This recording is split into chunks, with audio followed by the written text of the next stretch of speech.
برکت ان اللہ وملائکتہ یصلون علی النبی یا ایہا الذین آمنوا صلوا علیہ وسلموا تسلیما اللہم صل علی سیدنا مولانا محمد کما تحب وترضى بأن تصلی علیہ صلاة و سلاما علیک یا سیدی یا رسول اللہ۔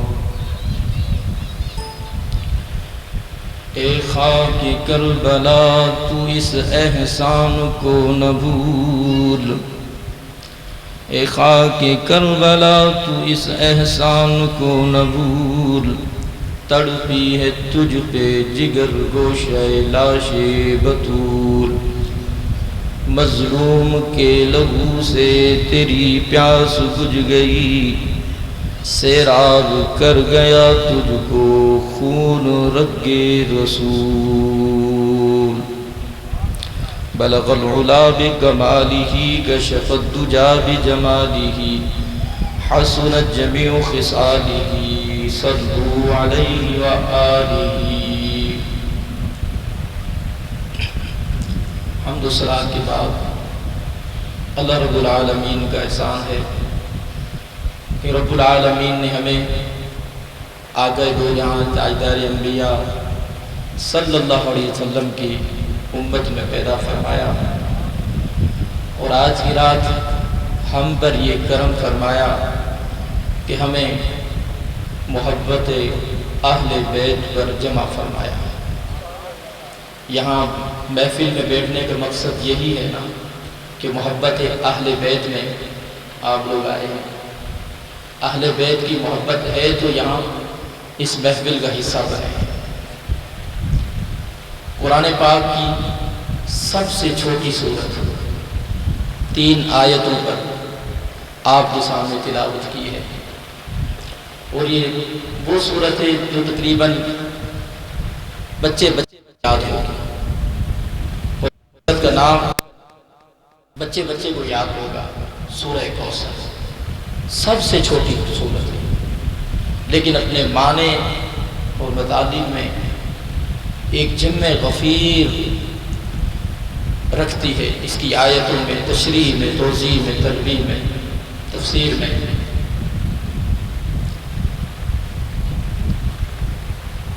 اِنَّا أَعْطَيْنَاكَ الْكَوْثَرَ کہ ہم نے محبوب آپ کو کوثر عطا فرمائی ہے۔ کوثر الخیرات کتاب کا نام ہے، اس میں کوثر کے کافی سارے معنی لکھے ہیں، اور بھی علماء کرام نے کوثر کے معنی لکھے ہیں۔ کوثر حضور صلی اللہ علیہ وسلم کی امت کو بھی کہتے ہیں، اور کوثر آپ صلی اللہ علیہ وسلم کی امت کے علماء کو بھی کہتے ہیں۔ کوثر حوض کوثر بھی ہے، کافی سارے معنی ہیں، میں نے وہ معنی مراد لینا جس پر ہم نے بات کرنی ہے۔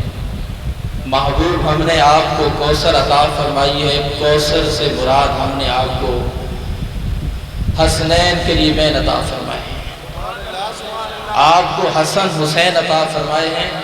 کوثر کے معنی یہ ہے کہ محبوب ہم نے آپ کو حسن حسین عطا فرمائے۔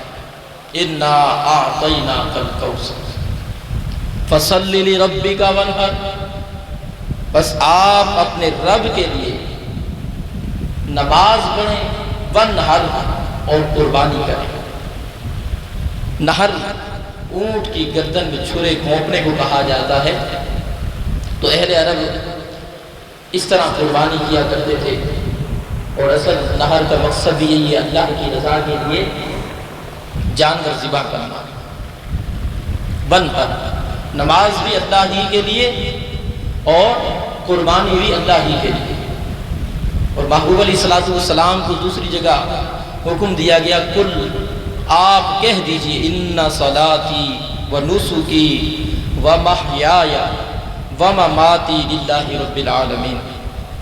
توجہ رکھیے گا، آیتوں سے ربط ملیں گے، آپ کے اذہان کی کھڑکیاں کھلیں گی، آپ کے دلوں میں محبت اہل بیت کا سمندر موجیں مارے گا۔ با ادب با نصیب، بے ادب بے نصیب، جتنا با ادب ہوگے، جتنی محبت ہوگی، اتنے میرے قریب ہوتے جاؤ گے۔ ذکر کرنے والے کی شمع جلتی ہے پروانہ قریب ہوتے ہوتے جان نثار کر دیتا ہے، جو پیچھے رہتا ہے وہ پیچھے ہی رہ جاتا ہے۔ تو مجمع کو سمیٹ کر رکھیے گا، محبوب کہہ دیجئے ان صلاتی، بے شک میری نماز، و نسکی، میری قربانی، و محیایا، میری زندگانی، و مماتی، اور میری موت، میرا مرنا، للہ، جہاں دو لام ایک ساتھ آ جائیں عربی کا قاعدہ، للہ، اللہ ہی کے لیے ہے اور کسی کے لیے نہیں ہے۔ فصلی لربک وانحر، اپنے رب کے لیے نماز پڑھیں اور قربانی کریں۔ ان شانئک ھو الابتر، بے شک آپ کا دشمن ہی ابتر ہے۔ ابتر اس کو کہا جاتا ہے جو مقطوع نسل ہو، جس کی نسل نہ چلے اس کو ابتر کہا جاتا ہے۔ ولید بن مغیرہ جب حضرت ابراہیم حضور صلی اللہ علیہ وسلم کے صاحبزادے کا انتقال ہوا تو اس نے کہا کہ معاذ اللہ یہ تو ابتر ہیں۔ ابتر سے مراد مقطوع نسل، کہ جس کی نسل نہ ہو، ختم ہو جائے، ابتر اسے کہا جاتا ہے۔ تو رب العالمین نے کہا حبیب ہم تجھے ایسی کوثر عطا فرمائیں گے حسن حسنین کی صورت میں کہ تیری نسل قیامت تک چلتی رہے گی۔ جب سب کے سلسلے نسل ختم ہو جائیں گے، محبوبہ تیرا نسل قیامت تک برقرار رہے گا۔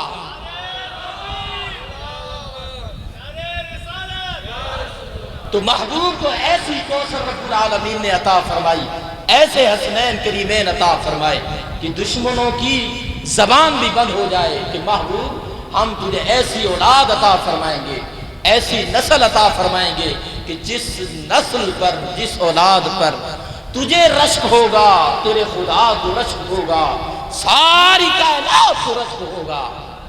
فَصَلِّ لِرَبِّكَ وَانْحَرْ إِنَّ شَانِئَكَ هُوَ الْأَبْتَرُ، آپ کا دشمن ہی ابتر ہے، آپ کا دشمن ہی ابتر ہے۔ اللہ رب العالمین نے حبیب لبیب صلی اللہ علیہ وسلم پر سورہ کوثر نازل فرمائی، اور آپ صلی اللہ علیہ وسلم کی زبان مبارکہ سے کہ دو چیزیں تمہارے درمیان چھوڑے جا رہا ہوں، ان کو لازمی پکڑ دو، ایک کتاب اللہ اور ایک اہل بیت، ان کو لازمی پکڑ دو۔ حضور صلی اللہ علیہ وسلم کے شہزادے حضرت امام حسین علیہ السلام کا ذکر خوش نصیبوں کو نصیب ہوتا ہے، بدبخت کو نصیب نہیں ہوتا۔ آپ بیٹھے ہیں، باہر لوگ گلیوں میں گھوم رہے ہوں گے، پھر لوگ اس رات کا حوالہ مانگتے کہ کہاں سے ثابت ہے۔ تھوڑی دیر اہل بیت کی محبت پر جمع ہونا بھی آپ صلی اللہ علیہ وسلم کی زبان مبارکہ سے نجات کی جو ہے، نجات کی ضمانت کی بشارت ہے، خوشخبری ہے۔ اہل بیت کی محبت پر جمع ہوئے ہو نا تو پھر خوش نصیب ہو، بیٹھے ہوئے ہو۔ کچھ آئے تھے چلے گئے اور کچھ نکل گئے ہیں، کچھ اس لیے نہیں بیٹھتے کہ افراتفریق کو لے لیتے۔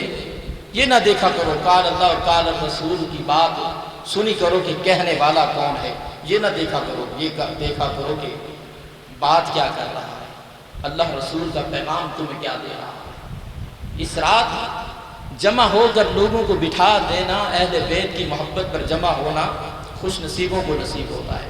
خوش نصیب ہو کہ 1.5-2 گھنٹے کے لیے جمع ہوئے ہو۔ امام حسین رضی اللہ تعالیٰ عنہ کی محبت حضور صلی اللہ علیہ وسلم نے اپنے اصحاب کے دلوں میں ڈالی، اور شروع سے ہی آپ کی جب ولادت ہوئی، آپ صلی اللہ علیہ وسلم کی آنکھوں مبارک سے اشک جاری ہوئے۔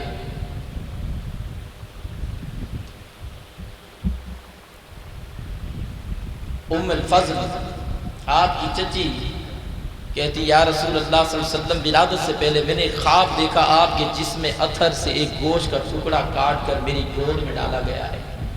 آپ صلی اللہ علیہ وسلم نے فرمایا اس کی تعبیر بڑی پیاری ہے، میری بیٹی فاطمہ سے بیٹا پیدا ہوگا تمہاری گود میں دیا جائے گا۔ جب پیدا ہوئے تو اسی طرح ہوا، امام حسین رضی اللہ تعالیٰ عنہ فضل کی گود میں رکھے گئے۔ آپ صلی اللہ علیہ وسلم آئے، زبان میں اپنی زبان سے لعاب مبارک امام حسین کی زبان میں ڈالا، کان مبارک میں اذان دی۔ کتنی خوش قسمتی کی جو اذان دینے والا ہے وہ بھی سید الاسفیاء ہے، جس کی کان میں اذان دی جا رہی ہے وہ بھی نانا کے دین کو فراوانی دینے والا ہے۔ آپ کے بچے کے کان میں اذان آپ کا پیر صاحب آ کر دے دے تو آپ کتنے خوشی سے پھولے نہ سمائیں گے کہ امیر اہل سنت کو ہی لے لیں، وہ آ کر کسی کے بچے کے کان میں اذان دے دیں، اس کی جو ہے خوشی کی کوئی حالت کیفیت نہیں رہے گی کہ میرا بیٹا پیدا ہوا اور امیر اہل سنت آئے اذان دی۔ کتنی بڑی ہستی جس طرح اذان دے، اپنا لعاب چٹائے، تو پھر اسی طرح کے ثمرات بھی اس بچے میں ہو گئے ہیں۔ تو آپ صلی اللہ علیہ وسلم نے امام حسین رضی اللہ تعالیٰ عنہ کے کان مبارک میں اذان بھی دی اور لعاب مبارک بھی چٹایا۔ میں نے یہاں چیدہ چیدہ باتیں رکھنی ہے، لبے لباب کچھ اور کچھ اصلاح بین المسلمین کے حوالے سے بات، اور 1 گھنٹے کے اندر جو ہے پروگرام یہ بیان اختتام پذیر کر دینا ہے تاکہ آپ کو بھی تکلیف نہ ہو اور وقت بھی زیادہ نہ لگے۔ باقیات بہت طویل ہیں، قلیل ہیں، اور آپ صلی اللہ علیہ وسلم نے شروع سے ہی امام حسین علیہ السلام کی تربیت فرمائی۔ بچے کو جس طرح تربیت دی جائے، بچہ جس گھرانے کا ہو اسی طرح کی زبان بولتا ہے، اسی طرح کی چال چلن ہوتی ہے، اسی طرح کی اس کی بولی ہوتی ہے۔ صبر کا درس شروع سے ملے تو بچہ صابر ہوتا ہے، شاکر ہوتا ہے، عبادت گزار ہوتا ہے۔ یہ باقاعدہ شروع سے ہی میدان کربلا کے لیے آپ صلی اللہ علیہ وسلم نے امام حسین کی تیاری کروائی اور شروع سے ہی آپ کو صابر اور شاکر بنایا۔ اور ساری کتابوں میں محققین نے، مدبرین نے، مصنفین نے، مفسرین نے لکھا کہ بچوں کی محبت باپ کے ساتھ ہوتی ہے، اس کے بعد جو ہے اپنے نانا کے ساتھ ہوتی ہے زیادہ۔ ننیال کا رشتہ بڑا پیارا ہوتا ہے، لیکن کسی مورخ نے، کسی محقق نے، مدبر نے یہ نہیں لکھا کہ امام حسین کبھی مولا کائنات علی مرتضیٰ شیر خدا رضی اللہ تعالیٰ عنہ کے کندھے پر سوار ہوئے ہوں۔ کبھی نہیں دیکھا کسی نے، جب بھی دیکھا تو تاجدار انبیاء، سید الاسفیاء، خاتم الانبیاء کے کاندھوں پر سوار دیکھا۔ جب بھی دیکھا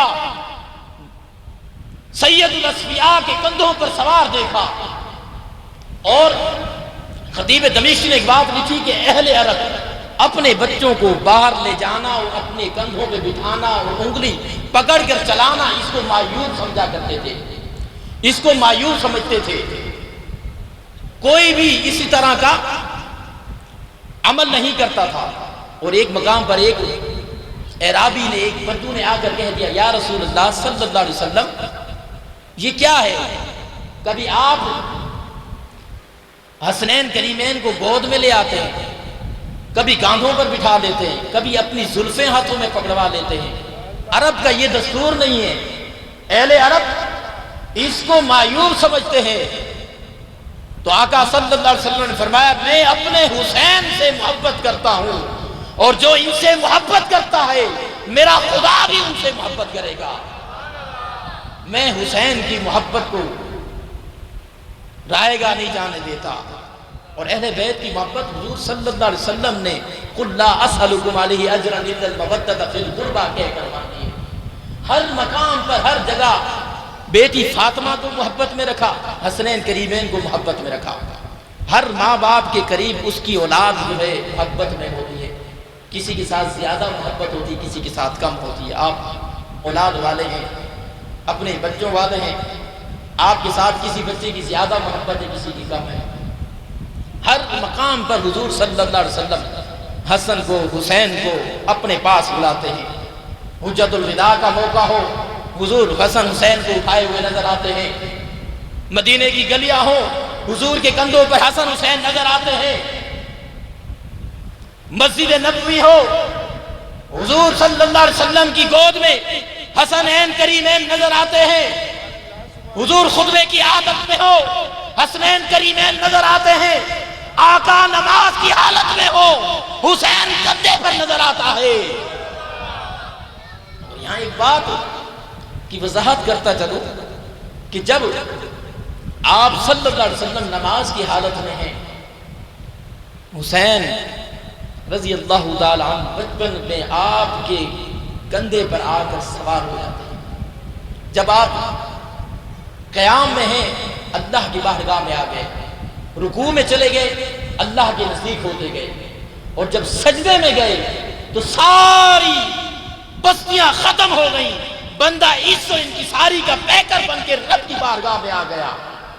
اب رب اور بندے کا تعلق جڑ گیا، ایک گہرا تعلق، ایک نسبت کا تعلق کہ مولا میری زمین تیری بارگاہ میں جھکی ہے۔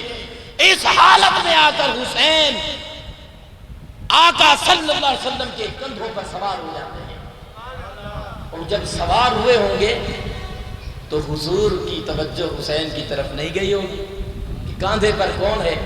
پتہ تو لگا ہوگا کہ میرا نواسہ ہے، کسی اور بچے کی تو ضرورت نہیں ہے، کسی اور کا بچہ آپ کی گود میں آ کر بیٹھے گا، نہیں بیٹھے گا، نہیں بیٹھے گا۔ تو حضور کی توجہ تو گئی ہوگی کہ میرا حسین ہے، اور اس حالت میں جو حالت رب کی محبت میں قریب ترین حالت ہے، سجدے کی حالت میں حضور سجدے میں ہے، تسبیحات کو بڑھاتے جا رہے ہیں، بڑھاتے جا رہے ہیں کہ حسین اترے تو پھر سجدے سے سر اٹھاؤ۔ یہ حسین کی عظمت ہے، یہ حسین کی رفعت ہے، حسین کا مرتبہ اور مقام ہے کہ نبی محتشم صلی اللہ علیہ وسلم نے، آمنہ کے لال نے، در یتیم نے، والی بے کسا نے اپنے سر کو سجدے سے نہ اٹھایا کہ دیکھو دنیا والو، حسین کی محبت میں میں نبی سر نہیں اٹھاتا کہ میرا نواسہ گر نہ جائے، کیونکہ کل میدان کارزار میں امت حسین کو گرانے کے لیے گر جائے گی۔